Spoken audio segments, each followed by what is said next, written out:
here, so we'll start a little bit early. That's okay. I'll call this meeting to order officially. I can see by visual that everybody's here. We have minutes that were emailed to you, so I need to check those, and I need a motion to approve. Second. All in favor? Aye. Minutes are approved from November 17th. We're moving to official action, resolution 1255, waiving the limits of liability of the Governmental Tort Liability Act and electing to indemnify or insure KUB employees and volunteers. Very well said, Mr. Chair. Resolution 1255 provides this authority. This has been reviewed and recommended by the Audit and Finance Committee at its last meeting for approval by the board. And I'm going to recognize our General Counsel, Bill Coley, to summarize the details of this resolution. Thank you, Ms. Roach, and I would say you called on me before I can even mark the roll. So. Commissioners, this resolution does two things, and it is at the request of council that we bring this today, and it is to address a technical requirement in the Governmental Tort Liability Act. This will not change the way KUB handles claims or the way it processes these matters, or will not impact the cost of insurance or any application of insurance. So I'm going to set that aside from the start. Any conversation about the Governmental Tort Liability Act requires a reminder that in the old common law, governmental entities were immune from suit. The king is sovereign. What the Governmental Tort Liability Act does is two things. Among what it does, two things. One is to remove immunity for certain actions, and also to set limits of liability for recovery by parties who have these claims. The Governmental Tort Liability Act currently has liability limits of $300,000 for bodily injury to any person, $700,000 for all persons in any one occurrence, and $100,000 for property damage as a result of any occurrence, unless the governmental entity waives those limits and purchases insurance. Now, the statute calls for an express waiver by the board, and as you know, currently KUB has excess liability limits of $1 million on top of a self-insured retention of $700,000. This resolution will satisfy the technical requirement that you expressly waive the statutory lower limits, but only to the extent of any liability insurance coverage that is purchased by KUB. Now, the second thing this resolution does is addresses an election that the board may make. As indicated, the GTLA removes immunity for claims against KUB for certain actions. There are other torts or actions for which immunity is not removed against KUB as an entity. An example of that might be the entity can't be sued for false imprisonment, for malicious prosecution, for libel, for slander, deceit. There's several others. Where where KUB as an entity has immunity, employees of the organization could be sued individually. KUB as a board, you can elect to indemnify and insure those employees where they may be sued individually, where the entity itself is immune. What this resolution will do is declare that as an organization, on a case-by-case basis, KUB will elect to indemnify those employees who might be sued where the entity is itself immune. And to give you an example that applies to this, you could have an employee and the entity that is wrongfully sued for malicious prosecution. You could imagine any number of instances where KUB might file an action against an individual, maybe for a collection of a debt or something like that.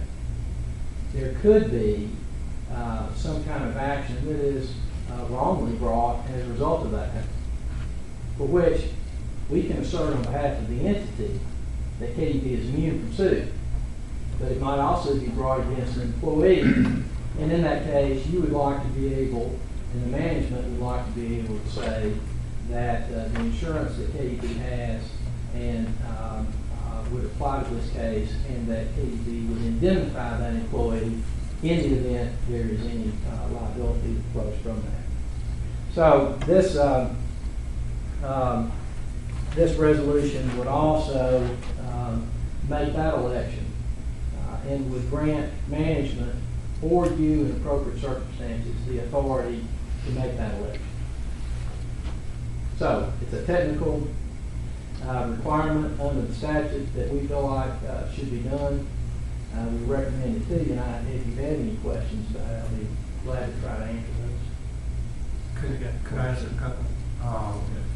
When you were talking about indemnity of employees, and you said if they were wrong, if we were wrongfully sued, what if we were rightfully sued? You can still have that election. Is it always an election Yes. each time? That's what this resolution would require, is that the management, or in appropriate cases, the board, would make a determination on a case-by-case basis. So yes. And you mentioned insurance. Is it dependent upon whether insurance would cover that event or not? Well, any election would be only to the extent, per statute, that the entity might otherwise be liable. In other words, if KUB has purchased insurance, the indemnification would be only to that amount of coverage or lack of coverage that the entity has. And are we considered volunteers? No, Are we you're a special consideration, and it occurred to me that it might pass through somebody's mind, what are the duties and responsibilities of the board? The board is immune, with exception of fraud or intentionally criminal acts. No indemnity or no immunity for that. But in terms of the exercise of your normal functions, there is separately immunity for boards for municipal agencies like KUB. And then one more question. I meant to call you and ask you this before, but That I would be missed nice, that. but He said that would be. that would have been nice, but this might be more fun for you. I don't know. The wording in the letter and the wording that I've seen elsewhere says the higher of limits either set forth in the statute or limits provided in our insurance policy. And I read that a little different as saying combining the two.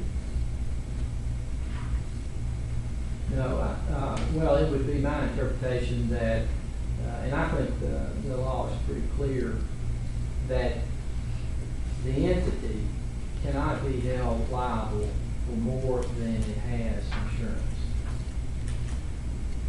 unless it is elected to self-insure within the requirement of the minimum coverage. In other words, to extend the liability exposure of KUB, there must be insurance in place. And the default is whatever insurance is in place or the GPLA limits. We can't by here create liability where there is no coverage. I don't know if that answers your question. I guess I'm asking is the maximum of the insurance policy of $1 million? It's 1.7.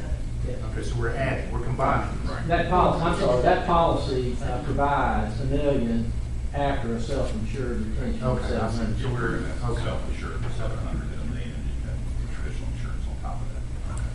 I understand. Bill, what are we doing now? I mean, what is this change as it relates to employees? Nothing in practice. So they are immune now? KUB has in the past elected, this is not an occurrence that has happened with any frequency, but there has been an election in the past where this has come up. So this puts in place a blanket, and it delegates the authority to your management staff for employees in appropriate cases. But in practice, it's changing nothing.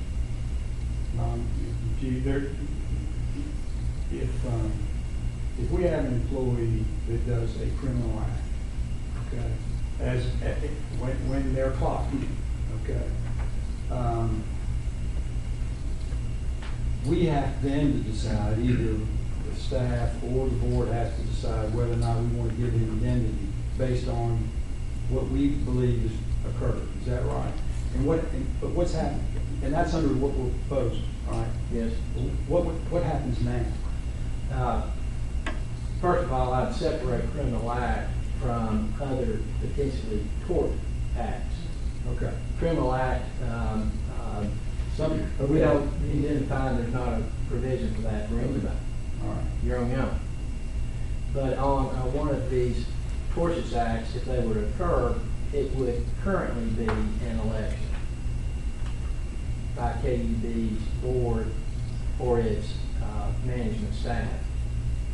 The thing that is different about this only is it puts in place the blanket authority to exercise that election and delegates that to your management staff.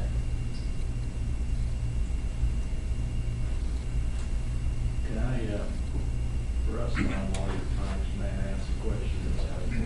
You may have answered this already 3 times more than that. So are we gonna have our cake and eat it too? Forget about the employee process. If in the case of like this, recently a house blew up and the insurance covered, are we on a case-by-case basis, are we gonna decide? No.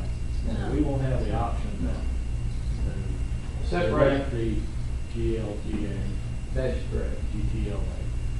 So we're deciding, we're making our own rules. That, well, this, separate the two. This is a waiver. This resolution would be a waiver of the statutory limits up to whatever coverage you have.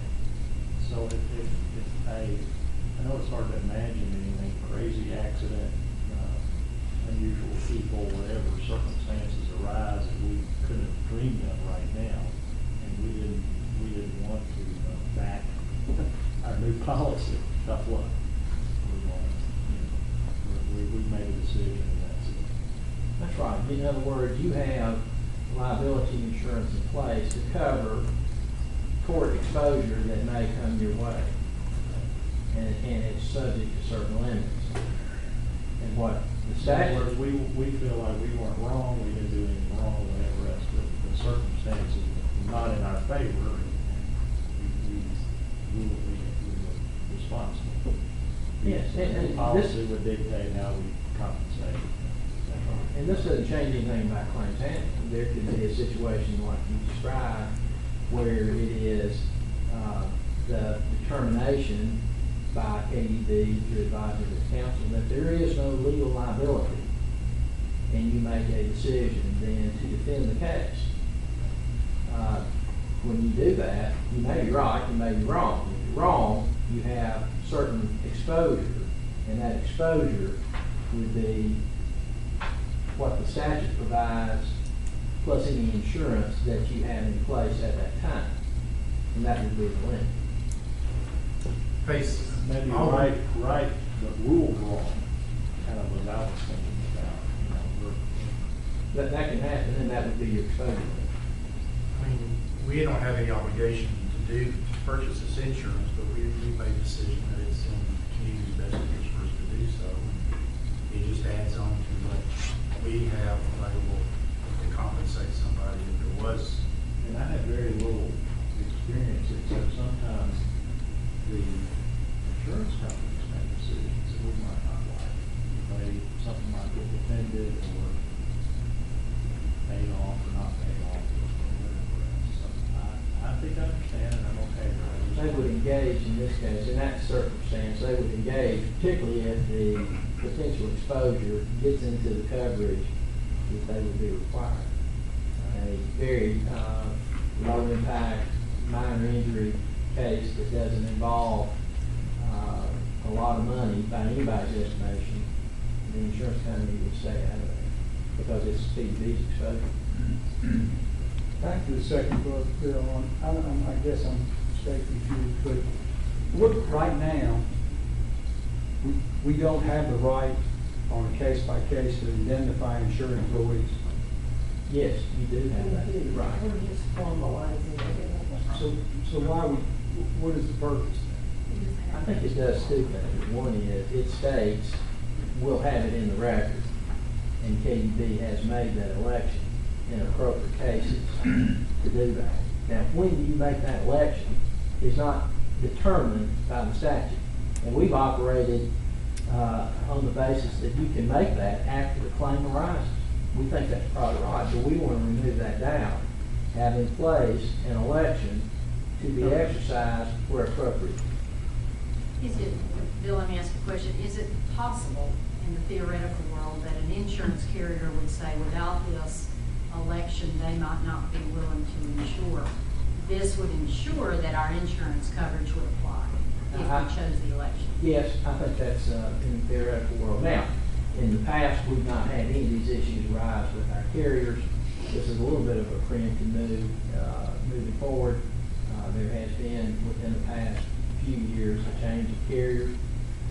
We don't know what some carriers may do, but this would be helpful in the event somebody were to read the statute closely and raise those questions.